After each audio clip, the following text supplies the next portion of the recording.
Welcome to Looking For. Today I'm taking you to Indonesia to tell you about a huge project to move half of Jakarta's population to a new capital 1,000 miles away on the island of Borneo. Once called Batavia by Dutch settlers, Indonesia's capital was renamed Jakarta in 1945, the year the country regained its independence.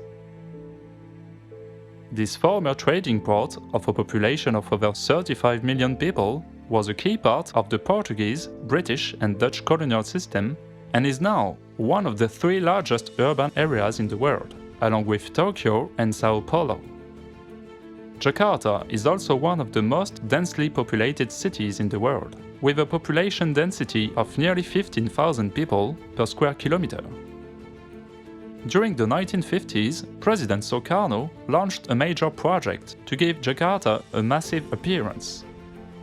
Many projects were designed, planned and initiated under his presidency, such as the Monument National, the Istiqlal Mosque, the Parliament, or the Gelora Bung Karno Stadium.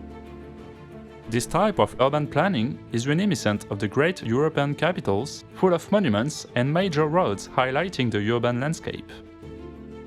Jakarta was becoming the capital of a dynamic and powerful nation and took its present form under President Suharto. Between 1966 and now, the city's political and economic influence has grown as a result of heavy urbanization and increasing economic and migratory attractiveness. High-rise buildings began to spring up, especially in the commercial and financial centers, making Greater Jakarta the largest and most densely populated megacity in Southeast Asia. Unfortunately, this rampant and uncontrolled development is leading Jakarta into a decline that is strongly connected to its geographical location. The latest studies show that 1/3 of the city will be completely submerged in water by 2050.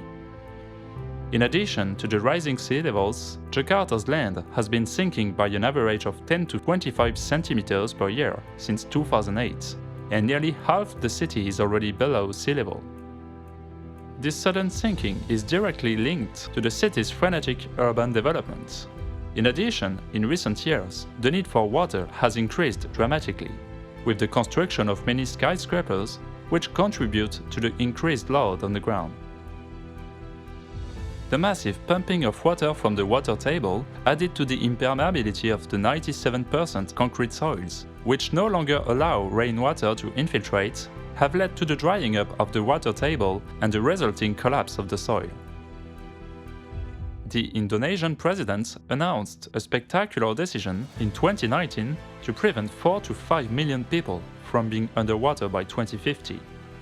Jakarta will move to a new capital that will be built from scratch 1,000 miles away on the eastern island of Borneo. Even if it seems difficult to achieve, the new capital should welcome its first inhabitants in 2024. A huge budget of $32 billion has been allocated to the project, which should normally last until 2040. The current president is seeking to develop the new city in a sustainable way by using clean energy, in contrast to the imposing and powerful image it was trying to create in the 50s. The future capital will have a huge artificial canopy covered with photovoltaic panels, a multi-level transport infrastructure, combining public transport, individual transport, and pedestrian walkways, as well as parks and public squares to open up the spaces between the skyscrapers and other buildings. Finally, Indonesian authorities hope that half of Jakarta's population will migrate to the new capital by 2040. The future presidential palace, in the shape of a huge Garuda, the nation's iconic mythological Hindu eagle, is one of the projects unveiled. Finally, images describe the new capital as a city with an eco-futuristic architectural style, very fashionable in recent years. However, this type doesn't appeal to everyone. Whether it's because of its exorbitant costs, architecture, or the fact that its construction requires the partial destruction of an area of 60,000 hectares of almost virgin and preserved forests. Furthermore, the island of Borneo is known for its endangered orangutans, and the site chosen to rehabilitate these animals is not far from the future capital's location. Finally, the region has been threatened by deforestation and flooding for several years. Building roads around the new city and for the production and transportation of all the raw materials needed could make the situation even worse. To be continued.